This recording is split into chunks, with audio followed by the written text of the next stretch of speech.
ஹாய்மா, எல்லாருக்கும் வணக்கம்மா. இன்றைக்கி வந்து எப்பயுமே தேங்காய் சட்னி, தக்காளி சட்னி, வெங்காய சட்னி இப்படியே இல்லாமல் இன்றைக்கி புது விதமான ஒரு சட்னி பார்க்கலாம். அதான் வேர்க்கடலை சட்னிமா. அது எப்படி செய்கிறதுன்னு பார்ப்போங்களா?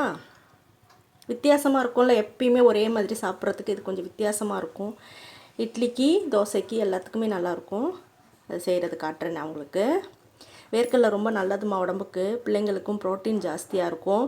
அதனால் வேர்க்கடலை சட்னி நீங்கள் வாரத்தில் ஒரு 2 நாளாச்சும் பிள்ளைங்களுக்கு கொடுங்க. நான் பாருங்கள், ஸ்டவ் பற்ற வச்சு கடாய் வச்சுட்டேன். அது சூடு எடுத்து கொஞ்சம் நேரம் ஆகும், அதனால் முன்னாடியே வச்சுட்டேன். நான் கொஞ்சோண்டு எண்ணெய் ஊற்றிருக்கேம்மா. கொஞ்சமாக எண்ணெய் ஊற்றிருக்கேன். இப்போ எனக்கு எவ்வளோ தேவையோ அவ்வளோ வந்து நான் வேர்க்கடலை எடுத்திருக்கேன். அதை இதில் போட்டுடுறேம்மா. அந்த எண்ணெயில் போட்டுட்டு நல்லா வறுக்கணும்மா. இப்போ அதை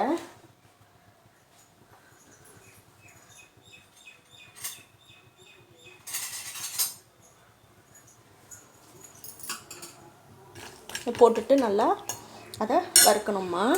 அதை வறுக்கிறேன் நான்.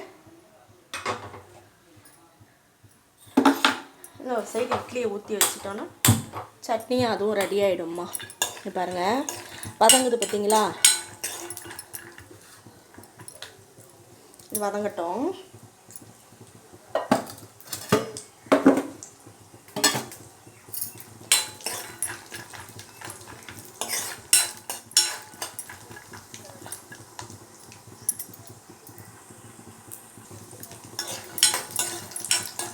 இது 2 விதமாக செய்யலாம்மா. வறுத்து எடுத்துக்கிட்டு அதுக்கப்புறமாவும் செய்யலாம்.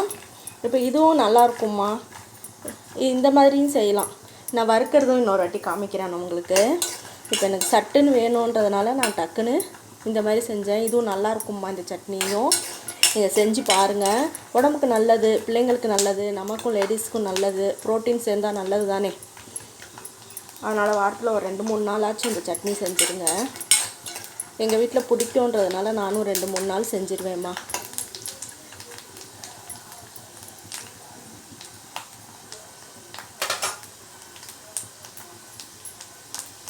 இங்கே பாருங்கள், நான் புளி கொஞ்சமாக தான் எடுத்திருக்கேன். எப்போ புளி எடுத்தாலும் கழுவிட்டு சேர்த்துக்கோங்கம்மா. நான் கழுவி வச்சுருந்தேன். அந்த எண்ணெயில் வேர்க்கடலை வறுக்குதுல, அதோடையே இதையும் சேர்த்து போட்டுருவோம். அப்புறம் பாருங்கள், அதுக்கு காரத்துக்கு தகுந்த மாதிரி பச்சை மிளகா. இங்கே பாருங்கள், எனக்கு வந்து இந்த 4 பச்சை மிளகா நான் இதில் போட்டுக்கிறேன். சின்னதாக தான் இருக்குது, அதனால் 4 போட்டிருக்கேன். அதையும் சேர்த்து வறுத்துக்கலாம். தீய விடாமல் வறுக்கணும்மா. இந்த புளியும் இதிலே இதாகிடும். புளியில் நார் ஓடு எதுவுமே இல்லாமல் நம்ம வந்து இது பண்ணணும்மா. கழுவி யூஸ் பண்ணிக்கணும். அதுக்கு அடுத்துட்டு நான் ஒரு சின்ன ஒரு வெங்காயத்தை எடுத்திருக்கேம்மா. வெங்காயத்தை எடுத்திருக்கேன். அதுவும் என்ன பண்ணணும், இதோடையே சேர்த்து வறுக்கணும். எனக்கு வேர்க்கடலை வதங்கிடுச்சு. அப்போ அதனால் நான் இப்போ வெங்காயத்தை போடுறேன். வேர்க்கடலை ஓரளவுக்கு வதங்கினதுக்கப்புறம் தான் வெங்காயத்தை போடணும்.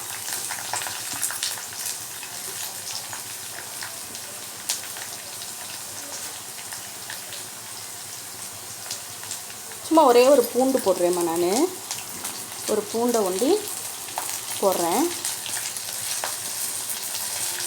அது நல்லாயிருக்கும்மா டேஸ்ட்டு. ஒரு பூண்டு போட்டு அதையும் சேர்த்து வறுத்துக்கலாம்மா.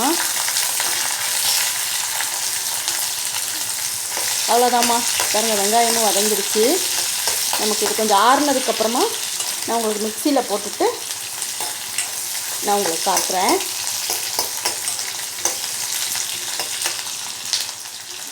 ஆஃப் பண்ணிடுறேம்மா. நான் ஸ்டவ் ஆஃப் பண்ணிவிட்டு மிக்சியில் போட்டுட்டு நான் உங்களை காட்டுறேன்.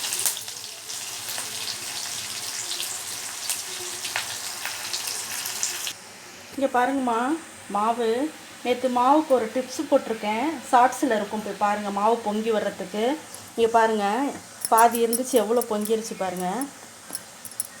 இப்போ நான் நைட்டு வேறு கொஞ்சம் மாவு இதுலேருந்து எடுத்துட்டேன். பாருங்கள், நல்லா பொங்கி வந்திருக்குங்களா.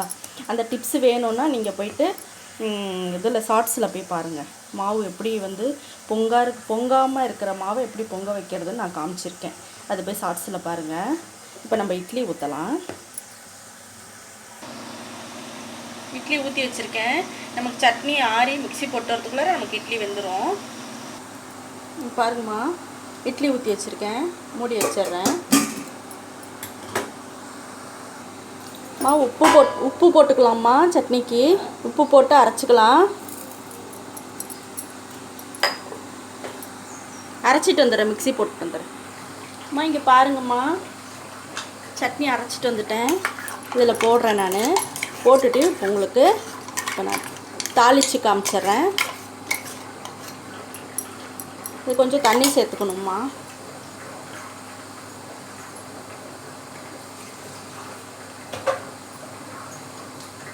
தண்ணியாக இருந்தால் நல்லாயிருக்கும்மா இந்த சட்னி.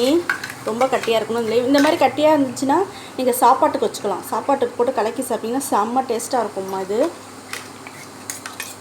இப்போ நமக்கு வந்து இதுக்கு வந்து டிஃபனுக்கு இட்லிக்குன்றதுனால நம்ம ஓரளவுக்கு இந்த அப்படி பாருங்க, இந்த அளவுக்கு தண்ணி இருக்கணும்மா.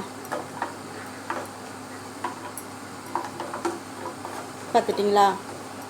இந்த பாருங்க, இந்த அளவுக்கு தண்ணி இருக்கணும். நான் இப்போ உங்களுக்கு வந்து தாளிச்சிட்டு காட்டுறேன். பாருங்கம்மா, கடாய் வச்சுருக்கேன், எண்ணெய் ஊற்றிருக்கேன்.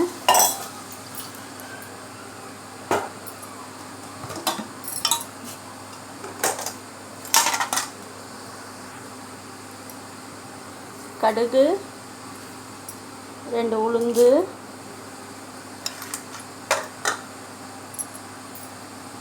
வெடிக்கட்டும்மா. வெடித்த உடனே நம்ம 4 கருவேப்பிலை போட்டு தாளித்து அதில் கொட்ட வேண்டியதுதாம்மா.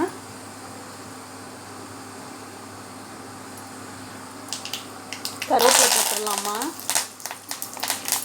பெருங்காயத்தை போட்டுருவோம். பெருங்காயத்தை போட்டு ஸ்டவ் ஆஃப் பண்ணிடலாம். பாருங்கம்மா, தாளித்ததை அதில் கொட்டிடுவோம். தாளித்து அதில் கொட்டியாச்சுமா. இப்போ இது வேர்க்கடலை சட்னி ரெடிம்மா. உங்களுக்கு நான் இட்லி வச்சு உங்களுக்கு காட்டுறேன். இட்லி வந்துருச்சான்னு நான் பார்க்கலாமா?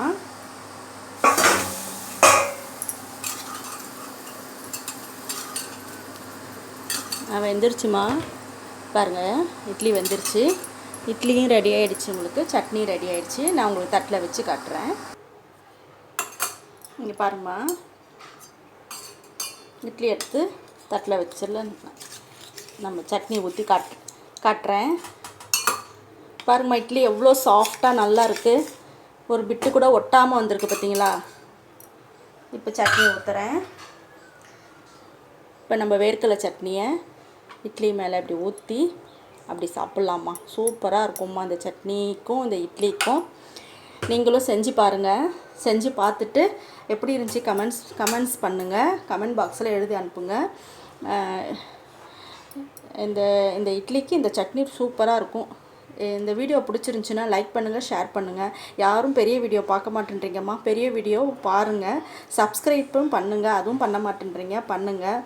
இதெல்லாம் பழைய காலத்து எங்கள் பாட்டி அம்மம்மா அவங்க எல்லாருமே செஞ்ச இதுதாம்மா. இதெல்லாம் பழைய சட்னி, பழைய இது தான்.